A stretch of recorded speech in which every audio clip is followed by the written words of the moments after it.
Wow, oh my God, আপনাকে এখন খুব সুন্দর লাগতেছে, সিরিয়াসলি। আপনাকে এখন সিরিয়াসলি খুব সুন্দর লাগতেছে।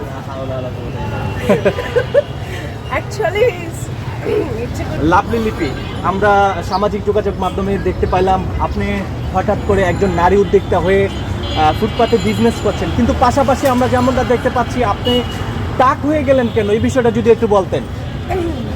অ্যাকচুয়ালি আমি ইচ্ছে করে হইনি, আমার হচ্ছে প্রবলেম ছিল। আমি অনেক প্রচুর পরিমাণ চুল প্রসাধনী ইউজ করেছি, আর সেই প্রসাধনীর কারণেই হচ্ছে আমার চুল ড্যামেজ হয়ে গেছে, এবং হচ্ছে এই ড্যামেজের কারণে হচ্ছে আমার স্কাল্পে অনেক প্রবলেম হয়ে গেছে, ক্ষত হয়ে গেছে, যার কারণে হচ্ছে অ্যাকচুয়ালি একটা মেয়ে তো চায় না যে তার চুল হচ্ছে সৌন্দর্য, সো সে চুলটা ফেলে দেওয়া। আমি কিন্তু ইচ্ছে করে চুল ফেলে দিইনি, বাধ্য হয়ে সে আসলে চুলটা ফেলতে, কারণ আচ্ছা, আমরা একটু দেখতে চাই যে আসলে আপনি টাক পাতা হয়েছেন, একটু দেখাবেন please. Wow, oh my God, আপনাকে এখন খুব সুন্দর লাগতেছে, সিরিয়াসলি। তারা এমন করা হয়নি, তবে হ্যাঁ এর মধ্যে চুল হয়ে যাবে ইনশাআল্লাহ। হয়ে যাবে? আচ্ছা আচ্ছা, কিন্তু একজন নারীর হচ্ছে গিয়ে সৌন্দর্য হচ্ছে চুল। এখনো কি আমাকে বাজে লাগে?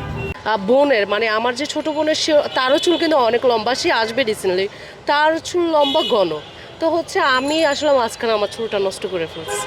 আচ্ছা, আপনি কি এভাবেই থাকতে চান, না সামনে ভবিষ্যৎ পরিকল্পনা নিয়ে কি ভাবছেন? এভাবে আর কতদিন আপনার দিন যাবে? এভাবে তো মানে এই দোকান দিয়ে তো মানে কখনো ফিউচার হবেও না, অন্যভাবে অন্য কিছু মুভ অন করি, আর যখন অন্য কিছুতে মুভ অন করবো বা ভালো একটা কিছু হবে তখন অবশ্যই আপনারা জানতে পারবেন আপডেট। মিডিয়াতে যাওয়ার আর কোনো চিন্তা ভাবনা আছে কি না? ওই যে আমি আগেও বলেছি, যদি মিডিয়াতে ওরকম ভালোভাবে কাজ হয়, ওইভাবে সম্মানের সাথে সততার সাথে সব কিছু মিলিয়ে যদি হয়, কেন করব না? ভালো গল্প এখন তো ওরকম কিছু নাই, এজন্য আমি আর এটার প্রতি বেশি ফোকাস দিচ্ছি না, কারণ আমাদের দেশেরই অবস্থা এখনও ভালো হয় না। সো দেশটা আগে ভালো হওয়া খুব ইম্পর্টেন্ট, দেন হচ্ছে বাকি কিছু।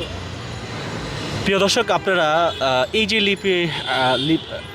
লাভলি লিপির কথাগুলো শুনেছেন, তিনি একজন নারী উদ্যোক্তা হয়ে ফুটপাতে চায়ের বিজনেস করছে, হয়তো সামাজিক যোগাযোগ মাধ্যমে আপনারা দেখেছেন। কিন্তু এই যে নারী উদ্যোক্তা যিনি ফুটপাতে এখন চা বিক্রি করছেন, তিনি যখন একটা সময় মিডিয়াতে কাজ করেছিলেন, হয়তো পরিচালক হোক বা যে কোনো কেউ হোক, ওনাকে যখন মিডিয়াতে কাজ করতে হবে, তার মানে ওনাকে এমনও অফার করেছে তার দেহটা দিতে হবে, এমনটাই কিন্তু তার মুখে তিনি বলেছেন। যারা এই মুহূর্তে দেখছেন, কে কোথা থেকে দেখছেন, অবশ্যই কমেন্ট করে আপনাদের মতামত জানাবেন, ভিডিওটি শেয়ার করে দিবেন। আপনার মতো যারা নারীরা মিডিয়াতে কাজ করছে বা আগ্রহ হয়ে যাচ্ছে, তাদেরকে কি মেসেজ দিতে চাচ্ছেন?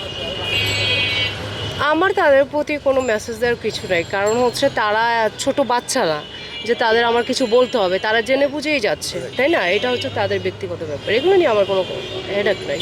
ঠিক আছে, ভালো থাকবেন।